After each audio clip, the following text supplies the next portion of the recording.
नमस्कार, मैं हूं संजय कुमार। एक तस्वीर हम आपको दिखाना चाहेंगे। पहले आप स्क्रीन पर यह तस्वीर देखिए। यह तस्वीर अपने आप में बहुत कुछ कहता है। पहले हाथ में पोस्टर और कील है, जो दीवार पर पोस्टर को चिपकाने के लिए कील की सहारा लिया जा रहा है।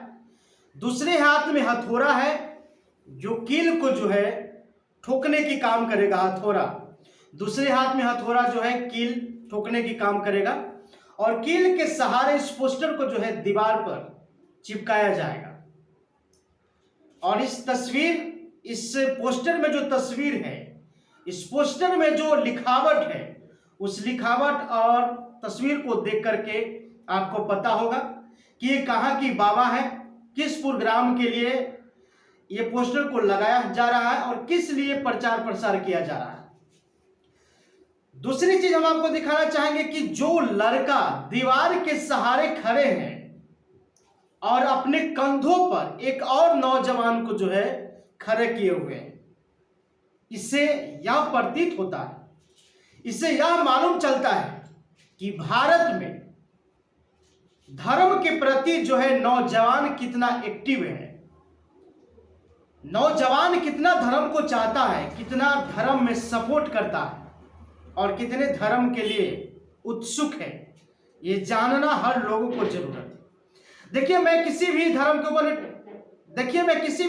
ऊपर टिप्पणी नहीं करना चाहता हूं, लेकिन एक सवाल खड़ा करना चाहूंगा यहाँ के नौजवानों के ऊपर, भारत के नौजवान के ऊपर एक सवाल खड़ा करना चाहूंगा, एक सवाल पूछना चाहूंगा।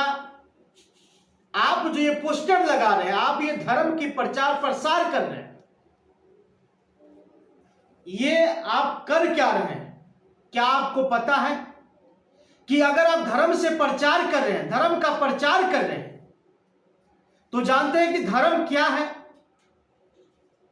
धर्म की लिबास क्या है और क्यों धर्म को इतना प्रचार किया जा रहा है और क्यों धर्म के नाम पर इतनी राजनीति की जा रही है। जैसे कि आपको भी पता है कि बिहार में 13 मई को धीरेन्द्र शास्त्री जी का प्रोग्राम होने वाला है, जिसमें आरजेडी के नेता तेज प्रताप यादव ने लगातार बाबा को चुनौती दे दी है कि अगर हिंदू मुस्लिम करने के लिए अगर बिहार में आएंगे तो हम उनको कदापि बिहार में आने नहीं देंगे। वही एक तरफ बीजेपी की नेता गिरिराज सिंह है, वो डायरेक्ट जब से बाबा का आने का अलॉटमेंट किया गया है तब से लेकर के अब तक गिरिराज सिंह तरह तरह के बयान देते हैं, तरह तरह के बयान उनका मीडिया में खबर चल रही है। दूसरी तरफ ये तस्वीर दिखाने का मेरा मकसद था, हमारे शास्त्र ग्रंथ में कहा गया है कि अगर धर्म को रक्षा करना, अगर धर्म को जानना, अगर धर्म को इंसान रक्षा करे, तो मुझे लगता है कि फिर भगवान क्या करे। आखिर इंसान को ही अगर धर्म की रक्षा करना है, तो ये हर युग में जो हमारे धर्म शास्त्र बताते हैं कि भगवान ने धर्म की रक्षा के लिए, स्थापना के लिए अवतार लिए थे। तो एक सवाल यहां पर खड़ा होता है कि अगर मनुष्य को ही अगर धर्म की रक्षा करना था, अगर रक्षा करना है, तो फिर ये भगवान क्यों, अवतार क्यों, ये जानना बेहद जरूरत है। हमारे धर्म शास्त्र में कहते हैं कि जिस आचरण को पालन करने से अध्यात्म जीवन में उन्नति हो, उसे हम धर्म कहते हैं। ऐसा मैं नहीं कह रहा हूं, ऐसा हमारे धर्म शास्त्र ग्रंथ कहते हैं, शास्त्र कहते हैं कि जिस आचरण को पालन करने से हमारे आध्यात्म जीवन में उन्नति हो, उसे हम धर्म कहते हैं। लेकिन जब आध्यात्म और भौतिक, यहां हमारे शास्त्र कह रहे हैं कि आध्यात्म जीवन में उन्नति, आध्यात्म और भौतिक, ये दो सवाल है। अगर धर्म है तो वो आध्यात्म क्षेत्र के अंदर धर्म आता है, अगर भौतिक है तो भौतिक में धर्म की जरूरत क्या है? क्या अगर हम भौतिक में धर्म क्षेत्र की बात करते हैं तो क्या यहां पर कुछ सत्ताधारी, कुछ इस भौतिक जगत को चलाने वाले जो ठेकेदार है, जो सरकार है, क्या इसमें नहीं तो आम जनता को उलझा रहा है? ये जानना बेहद जरूरत है। इस तस्वीर को मेरा दिखाने का मकसद एक ही है कि आज अगर इस तस्वीर को देख करके हम अगर अंदाजा लगाए कि हमारे भारत के तमाम नौजवान अगर धर्म से ग्रस्त हो गए हुए, तो ये कहने में मुझे जरा सा बेहिचक और अफसोस और झूठ नहीं दिखाई देगा। इसी देश में सरदार भगत सिंह हुआ और भगत सिंह ने कहा कि मेरे लिए देश मेरा धर्म है।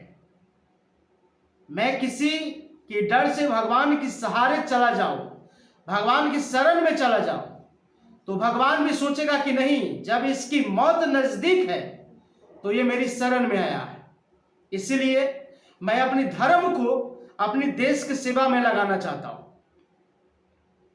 मेरा धर्म सिर्फ इसलिए है क्योंकि मानव को आजादी मिल सके, इस भारत देश को आजादी मिल सके। अगर भगत सिंह भी उस समय अगर धर्म के लिए लड़े होते तो मुझे लगता है कि ये देश आजाद नहीं हुई होती। या फिर भगत सिंह, राजगुरु, बटुकेश्वर दत्त, इन तीनों शहीदों की नाम आज इतनी गर्व से नहीं लिया जाता और ये लोग भी जो है अंग्रेज की गुलामी में होते, अंग्रेज के बनाए गए उन तमाम नियमों के आधार पर उनके अंदर होते, बल्कि देश के लिए कुर्बान नहीं होते। लेकिन आज की जो दिशा है, आज की जो सरकार है, वो सिर्फ धर्म चाहती है हमारे देश में। धर्म इसलिए स्थापना करना चाहता है भौतिक जगत के पावरफुल आदमी कि अगर किसी को अगर इस देश में लंबे समय तक शासन में रहना है, राजनीतिक सत्ता में बनाए रखना है, पूरी तमाम पावर अगर अपने हाथों में रखना है, तो आम जनता को धर्म में उलझा दो।